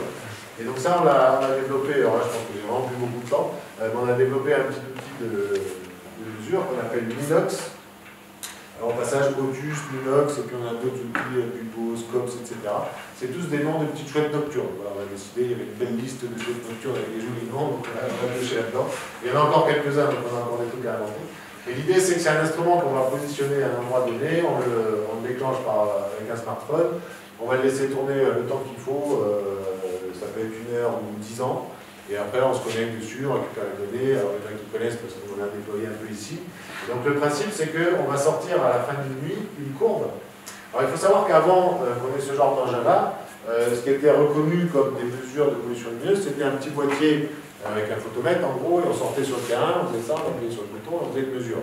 Alors, il y avait plein de biais de la mesure, etc. Je n'ai pas le temps de rentrer dans les détails. Mais le premier des gros biais, c'est que si vous avez un très grand territoire à parcourir, vous êtes tout seul, ça prend du temps. Donc vous allez être à un endroit peut-être à 21h ou 22h, vous allez mesurer 7... alors moi je préfère parler maintenant d'obscurité naturelle.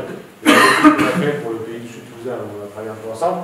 Bon, c'était la caractérisation de l'obscurité naturelle. C'est quand même beaucoup plus sympa que de parler de pollution lumineuse. Voilà. Donc si vous voulez mesurer l'obscurité naturelle à un endroit donné, si vous venez à 21h, 22h, vous allez mesurer une certaine magnitude, et si vous revenez 3 heures après, ça n'a plus rien à voir. Et en fait, on s'est rendu compte avec ces études un peu statistiques, systématiques, que le niveau d'obscurité naturelle est extrêmement variable finalement. Alors premièrement, on voit la courbe qui descend. Alors pourquoi la courbe descend? C'est parce qu'on a une nuit de nouvelle lune, de premier quartier de lune, pardon. Donc vous avez un petit quartier de lune qui gentiment va aller se coucher. Donc la luminosité décroît au fur et à mesure que la lune descend. Et ensuite, elle décroît un peu plus vite. L'accélération, là, c'est quand elle passe sous l'horizon. Donc là, ça s'assombrit un peu plus vite. Là, il y a une marche beaucoup plus brutale qui tombe sur une heure pile. Donc on est en temps universel, c'est 23h à la montre.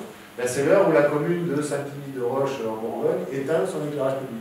c'est la commune à côté. Et là, on voit très clairement qu'on a une marge d'escalier parce qu'on mesure évidemment la chute.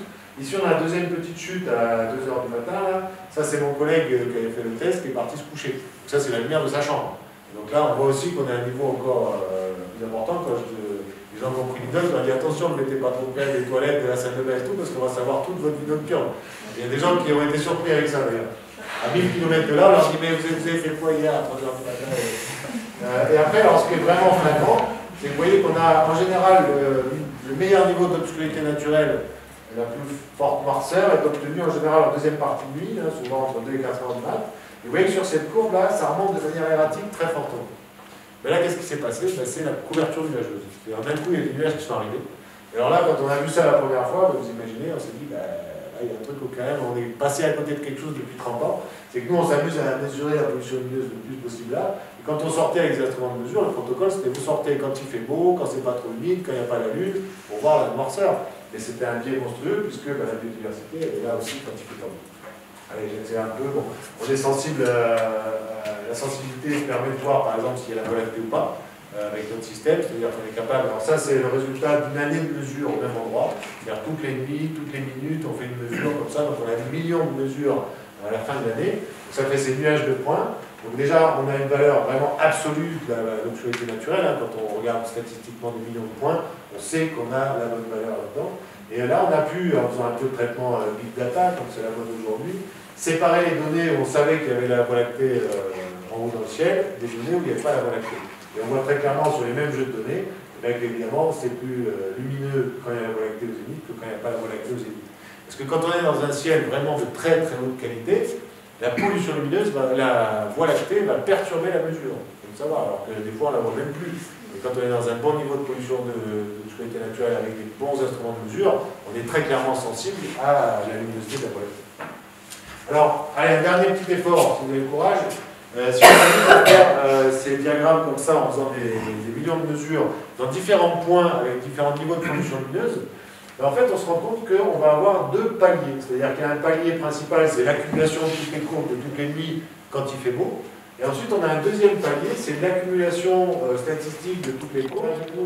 Alors là, c'est je crois que c'était Vienne, où il fait majoritairement beau dans l'année, puisqu'on a un plus gros palier quand il fait beau que quand il fait pas beau. Vous voyez qu'il y a un certain écart en fait entre ces deux paliers. Et ça, c'est une information qui est très intéressante, puisque l'écart va donner une information sur le niveau de pollution lumineuse absolue de l'endroit.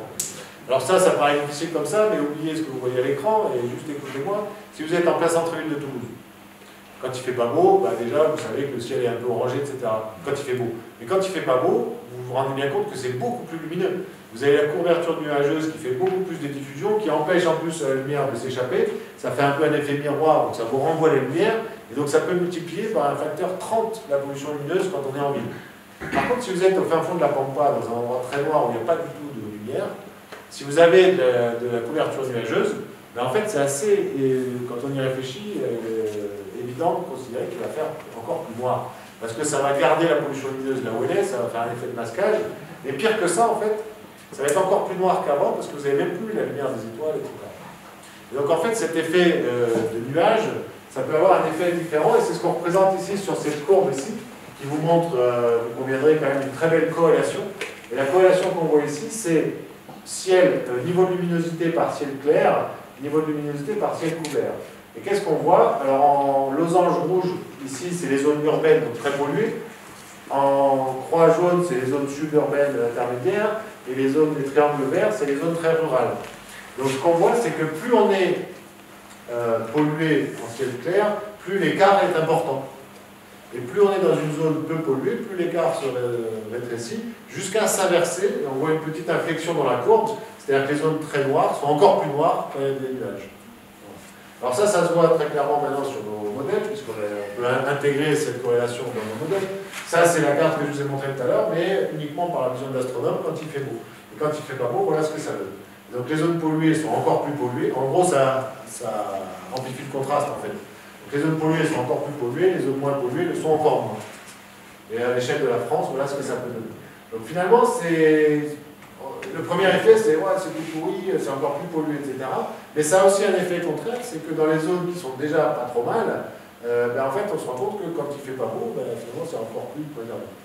Donc c'est de toute façon quelque chose à prendre en compte de manière évidente maintenant. Ouais, je passe là-dessus, ça c'est Paris.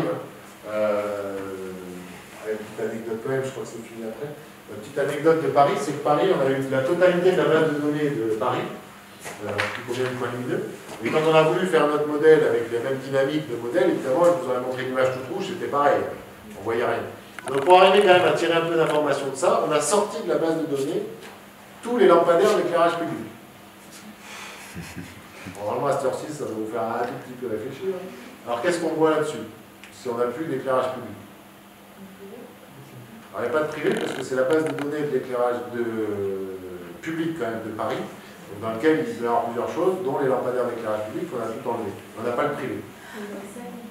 Alors voilà, c'est tout ce qui est en fait mise en lumière, donc enseigne lumineuse, les publicités éclairées, les mises en lumière, etc.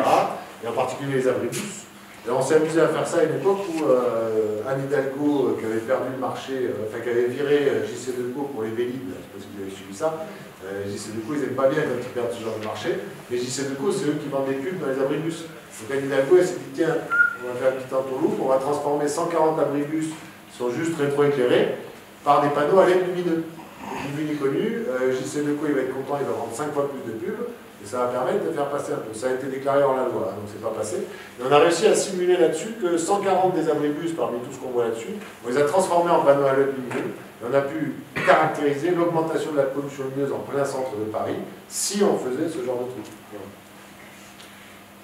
Bon, ça, je n'aurai pas le temps, on ne va pas épiloguer. Bon, il y a quelques exemples assez concrets quand même, de conversion d'éclairage. Ça, c'est les premiers petits villages qu'on a traités dans la PNL. Vous voyez, ça c'est avant, donc on retrouve un peu tout ce que je disais tout à l'heure. On a une lumière qui est éblouissante, qui n'est pas efficace, qui est intrusive, elle rentre chez les gens, elle n'éclaire pas là où on veut, et elle coûte plein de sous. Et donc on change, on fait ça, on se retrouve avec une lumière un peu plus agréable, un peu plus naturelle, qui éclaire là où on veut, qui rentre plus chez les gens et qui économise énormément. Voilà, c'est des choses qui sont possibles. On a maintenant pas mal d'exemples, ça c'est un exemple des CVL, donc avant, après. En simulation, on peut le voir aussi, avant, après, etc. Mais je pense que vous avez bien compris. Les réserves de ciel étoilé, bon, ben, c'est des projets, je vous en ai déjà parlé aussi, il y en a plein en cours un peu partout dans des parcs déjà engagés ou d'autres en discussion, et en ce moment ça n'arrête jamais. Et je terminerai là-dessus, puisque ça c'est un travail beaucoup plus local. Donc on a travaillé, on a réussi après moult de négociations à obtenir la base de données d'éclairage public de toute la Haute-Garonne. Alors il faut savoir que la Haute-Garonne c'est le plus grand parc d'éclairage public de France. Je l'ai découvert à cette occasion-là. Là-dedans on a 255 000 points lumineux. Vous voyez qu'il y a un peu un trou au milieu ici, c'est Toulouse, puisque le syndicat départemental gère l'éclairage public sur 450 communes, sauf Toulouse. Donc pour l'instant, on est encore en négociation avec la ville de Toulouse pour pouvoir combler ce trou-là. S'ils ne veulent pas nous donner les données, ben on va aller chercher avec le satellite maintenant qu'on sait faire. Mais j'ai bon espoir qu'ils finissent par piller. Donc on a travaillé sur ce contour-là, qui s'appelle le pays du sud toulousain. Et donc voilà ici en zoom un petit peu, donc c'est autour de Muret, Caser, etc. Et donc on a pu caractériser comme ça, alors en photographie, en simulation, en mesure d'inox, auquel certains dans la salle ont pu participer. Ça c'est vraiment un tout premier jet d'un poster qu'on va leur faire pour communiquer un peu sur ces travaux. Voilà. Bah, écoutez, merci de votre attention, j'étais un peu long, je m'excuse, mais je réponds quand même à des questions si vous en avez. Avec plaisir.